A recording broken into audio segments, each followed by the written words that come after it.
Hey you guys, it's your girl Beauty by CD. Welcome back to my channel. So today I'm going to show you crochet braids and another way of locking in your crochet twist so that it doesn't come out.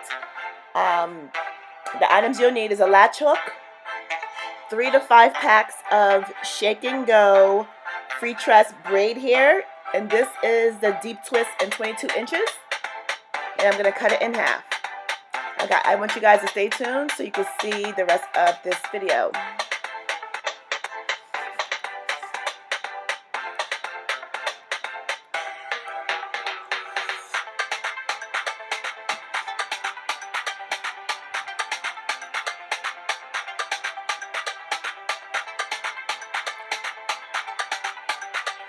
So here is my braid in pattern. I do the front going back so that you can have the flip over, the middle, you can do any sides flip you want. And I have the sides going down because our hair has a lot of breakage. So I made sure that when she's rocking her crochet style that it doesn't look too scattered. So by doing this pattern, you still get that fullness that you want. In the back, I'm going to take it and spin it around, all the way around, like that acorn pattern. And this is going to help you fit in as much crochet braids as possible. And also, you get to kind of skip a few spaces. You don't have to have them so stacked with this type of braid pattern. You can just kind of like throw them in and build up on it. And it kind of gives you a better view for you to see how much hair you need to add. So continue to braid in this manner until you get all the way to the end of the hair. What I do is I try to minimize having to sew the hair down. So as I'm going and I'm spinning around, I'm grabbing any loose hairs that are there and I'm incorporating it into this pattern. So here I've already added some of the deep twists. Since it's 22 inches, I cut it in half so I can have more of a shoulder length style. The hair is pretty long and it's curly, so whenever you're working with a curly style, remember it's going to have that fuller look. It's going to be very like voluminous. So you want to make sure you know what you're kind of like anticipating. That way you can just space your pieces out so it's not so bulky, because before you know it, this hair will grow. And you may have too much hair and you don't want to have to debulk it afterwards with thinning shears. So just kind of like pace yourself and see where the hair falls. As you do half of the head and the back, you kind of see the fullness already. I'm going to show it to you guys underneath. I kind of triple knot it just to make sure that it's in, so that way it doesn't slip out. And you'll notice with kind of curly hair, when you do your knotting, it kind of gives you this swollen feature. It almost looks like it's coming back out, like all the hard work you just did, it looks like it's going to slip right out. But if you knot it 3 times, then tie it, you'll see that it kind of stays on its own.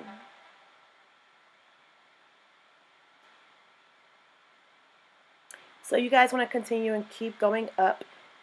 Take your time. I wanted to show you the middle of the head, the sides of the head, and the slow process of me looping it in. Here we are in the sides, and all I'm doing is the same thing. I'm taking it, I'm looping it in twice, 3 times, I'm pushing it to the scalp, and I'm letting it go. I'm taking a latch hook, I'm doing the same thing, pulling it once, pulling it twice, pulling it in 3 times, pushing it to the scalp, and letting it go. And in the front area, you want to make sure you stay close, meaning you want to keep them almost stacked to each other, because this is where it's in the front and you're going to have more of a stackage look. You want to continue this process throughout the rest of the head, but keep doing the same thing in the front, keeping them very, very, very close.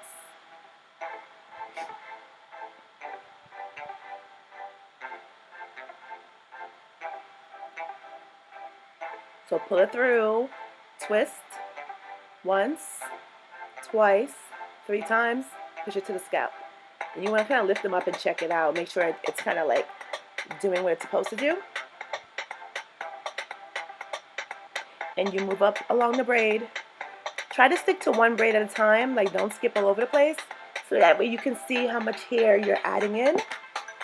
In the front, add as much as possible so you can get the fullness. And those rows, those tracks are at the top of the head, the temple, the top of the head, those 6 braids.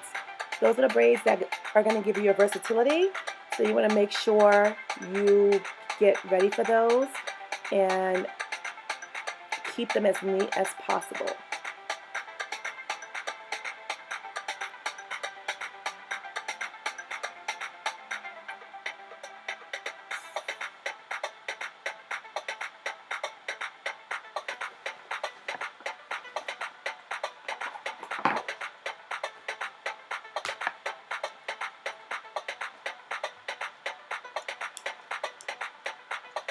And crochet braiding is pretty easy. You're just repeating everything over and over. So here you are at the top, and you want to make sure you split your hair. The hair comes very loose, so like bulk.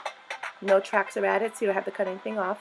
And all I'm doing is doing the same thing. I'm grabbing a little, pulling it through the braid, taking it, twisting it, grabbing the hair, pulling it through once, twist again, pull through twice, twist again, and pull through 3 times.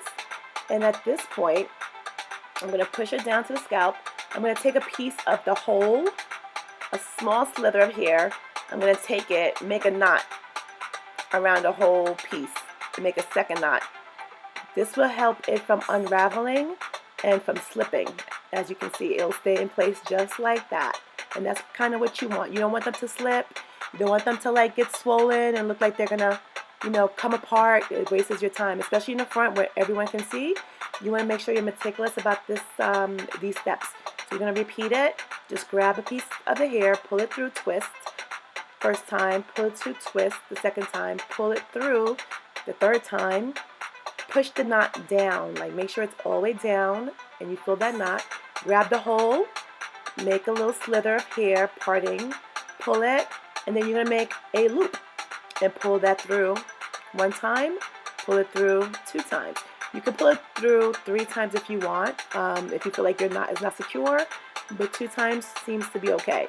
The reason why I take a little slither is because it holds the hair better. If you make it too thick, it's going to unravel. The smaller piece helps it like stick together for some reason. And just repeat.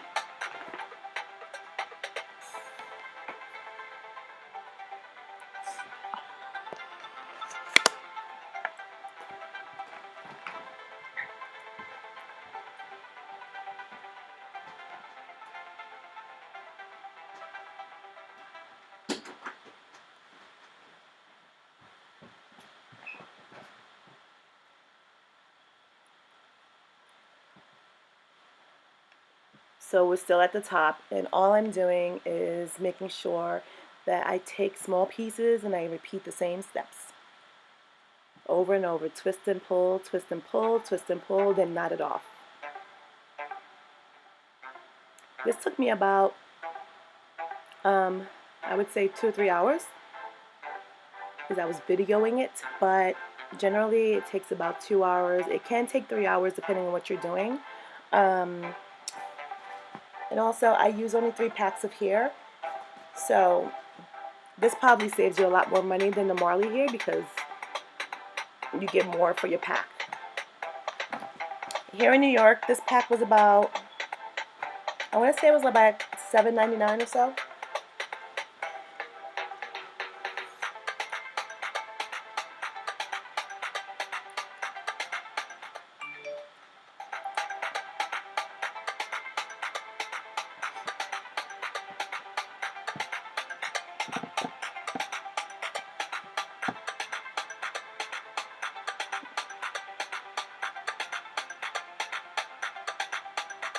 So as you can see, this is all just a process of just repeating and repeating and repeating. So all you're doing is duplicating your efforts until you get the fullness that you want. And here in the front, I'm making sure that I add enough because, again, this is where she's going to wear it either in the middle or on each side of her head. It's up to her. This braid pattern gives that flexibility, so she can wear it any size she wants in that top area. And because you have this pattern going back for the sides, it will definitely hide the sides. So all of the breakage that you see and the hairs that are like too short to braid, all of that will be hidden. So this is definitely a good pattern and a good style for protecting and regrowing your hair.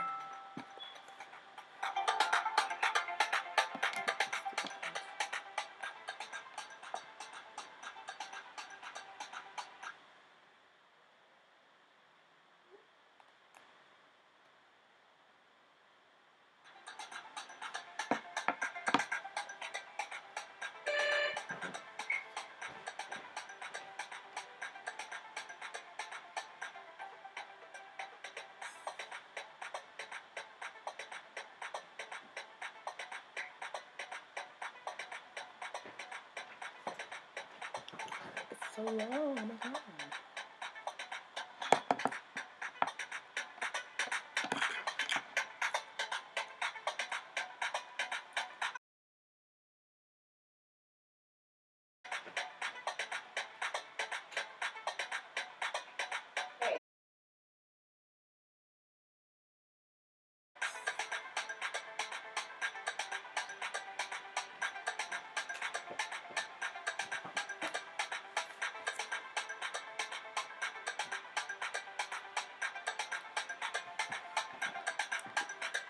Alright you guys, so we are at the finale. This is the full look. It's very voluminous like I told you guys.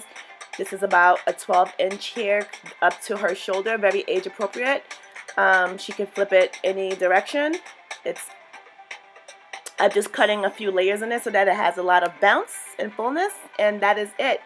I hope you guys enjoyed this video. Thank you guys for watching Beauty by CD. Follow me on Instagram at BeautybyCD, and Facebook at Frankly Weaves and Extensions. Let me know your comments and share the video.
Thank you guys for watching Beauty by CD.